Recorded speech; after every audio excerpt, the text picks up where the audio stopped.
At 100 years old, people stop asking you what you do for a living.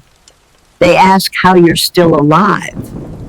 The young nurse with pink hair asked me yesterday while helping me into my chair beside the window. "Miss Eleanor," she said, laughing softly, "what's your secret?" Everybody asks that question. Doctors ask it. Reporters ask it.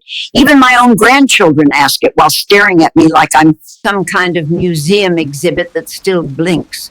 They expect me to say vegetables or walking or prayer. But the truth is uglier than that and heavier. I turned 100 this morning, which means I have officially outlived everyone who once knew who I really was. That's a strange feeling. Like being the final page of a book nobody remembers writing. Outside my room, rain tapped against the nursing home windows, tiny silver fingers. The television in the hallway played some game show nobody was watching. And sitting in my lap was the little tin box I had kept hidden for 73 years. I ran my fingers across the rusted lid.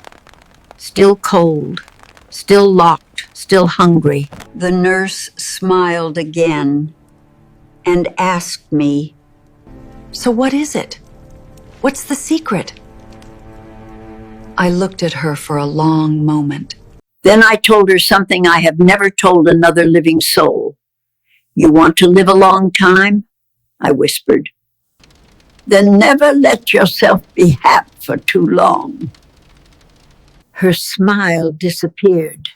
Most people think a long life comes from peace. It doesn't. Peace makes people careless. Comfort slows the heart. The people I loved most all died early because they believed tomorrow was guaranteed. But me? I spent my whole life expecting disaster. And disaster never had to chase me. I was already running.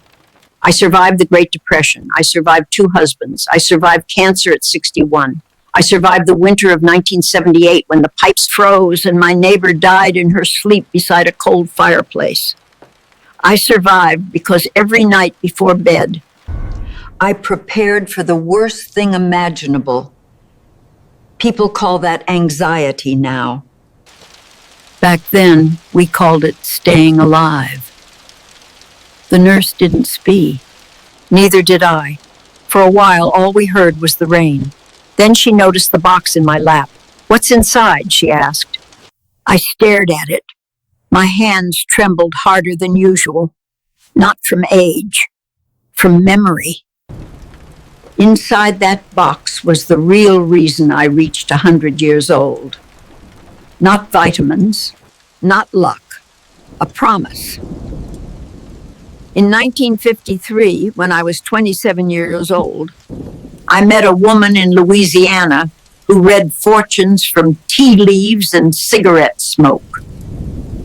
She looked me dead in the eyes and said, "You will live a very long life." I smiled until she continued, "But everyone you love will pay for it." I laughed at her then. Young people laugh at warnings. Old people memorize them. 3 weeks later, my fiancé died in a factory accident. Years later, my sister drowned. Then my best friend. Then my husband Walter collapsed at dinner with a spoon still in his hand. After a while, I stopped making close friends, stopped needing people, stopped opening the door completely when happiness knocked. Because every time joy entered my life, something took payment. The nurse looked pale now. "You don't really believe that?" I looked toward the rain-covered window. At 100 years old, belief becomes irrelevant. Patterns become louder than logic.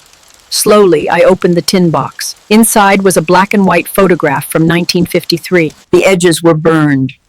The woman from Louisiana stood in the picture, unsmiling beneath a crooked porch light. And written on the back, in faded ink, were 5 words I have carried my entire life. "To live long is to lose." The nurse stared at the photograph. then at me, then back at the photograph. And for the first time all afternoon, she stopped asking for my secret. Because sometimes a long life is not a reward. Sometimes it is simply what remains after everything else is gone.